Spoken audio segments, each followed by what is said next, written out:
నూజివీడు పట్టణ పోలీస్ స్టేషన్ను ఏలూరు జిల్లా ఎస్పీ కె ప్రతాప్ శివకిషోర్ ఆకస్మిక తనిఖీ చేశారు.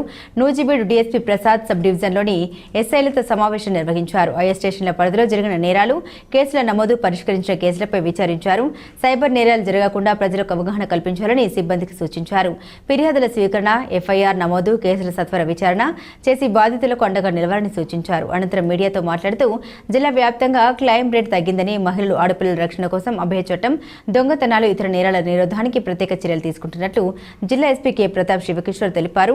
సైబర్ నేరాల పట్ల ప్రజలు అప్రమత్తంగా ఉండాలని, సాంకేతిక పరిజ్ఞానం ఎప్పటికప్పుడు మార్పు చెందడంతో సైబర్ నేరగాళ్లు కొత్త వ్యూహాలతో నేరాలకు పాల్పడుతున్నారని, మీడియా సహకారంతో పోలీసు అధికారులు ప్రజల్ని అప్రమత్తం చేయాలని సూచించారు. జిల్లా వ్యాప్తంగా చోరీకి గురైన దాదాపు 250 ద్విచక్ర వాహనాలను స్వాధీనం చేసుకుని 30 బైక్ దొంగతనం కేసులను ఛేదించడం జరిగిందన్నారు. దీనిలో భాగంగా ఇతర జిల్లాలకు సంబంధించిన కేసులను సైతం పరిష్కరించామన్నారు. నూజివీడు సబ్ డివిజన్ పరిధిలో ట్రాఫిక్ సమస్య నియంత్రణకు అవుట్ పోస్ట్ ఏర్పాటు చేయనున్నట్లు జిల్లా ఎస్పీ కె ప్రతాప్ శివకిషోర్ తెలిపారు. ఒకటి ముఖ్య ఉద్దేశం ఏమంటే, చాలాసార్లు మనం నోటీస్ చేసింది, మహిళలు వాళ్ళు ఎదుర్కొంటున్న ఇబ్బందుల్ని ఓపెన్ గా పోలీస్ స్టేషన్ కి రావడానికి కానీ, పోలీస్ స్టేషన్ కి వచ్చి చెప్పడమే కొంచెం మన సొసైటీలో ఒక స్టిగ్మా ఉంటుంది.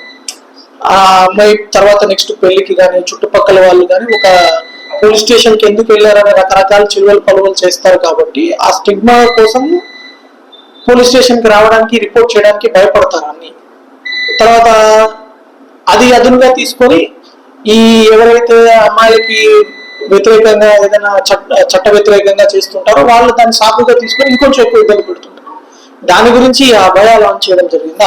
అభయాలో ఉన్న అడ్వాంటేజ్ ఏంటంటే, మీ పేరు కానీ, మీ కానీ ఎట్లాంటి డీటెయిల్స్ అడగరు. మీరు సింపుల్ గా ఈ ఫలానా స్కూల్ దగ్గర, ఫలానా కాలేజ్ దగ్గర, లేకపోతే ఫలానా మా ఇంటి పక్కన వాడు నన్ను వేధిస్తున్నాడని కానీ, ఇంకొకటి వేధిస్తున్నా, అతని పేరు చెప్తే చాలు, పోలీసు అతని గురించి ఒకసారి ఎంక్వైరీ చేసుకుంటే చుట్టుపక్కల ఎవరైనా అడిగితే చెప్పేస్తారు, వాడు విధవా ఏదైనా చేస్తున్నారు, నెసెసరీ యాక్షన్ మేము తీసుకుంటాము.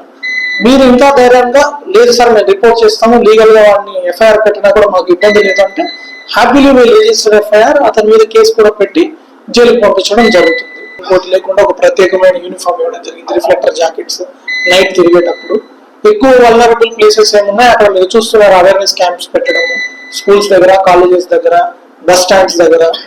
ఆ నెంబర్లో వాట్సాప్ కూడా రోజు ఎవరైనా క్రైమ్ అగైనిస్ట్ ఉమెన్ వచ్చినా, ఎనీ కంప్లైంట్ వచ్చినా, ముఖ్యంగా క్రైమ్ అగైనిస్ట్ ఉమెన్ వస్తే నేను పర్సనల్ గా చూస్తున్నాను.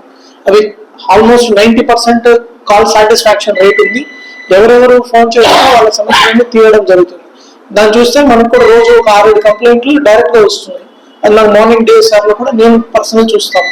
ఒకవేళ ఏదైనా పోలీస్ స్టేషన్ రిజిస్టర్ చేయట్లేదు, లేకపోతే ఇంకోటి అట్లాంటి సమస్యలు కూడా దాంట్లో వస్తున్నాయి. We are taking care. సార్, ఇప్పుడు నూజివీడు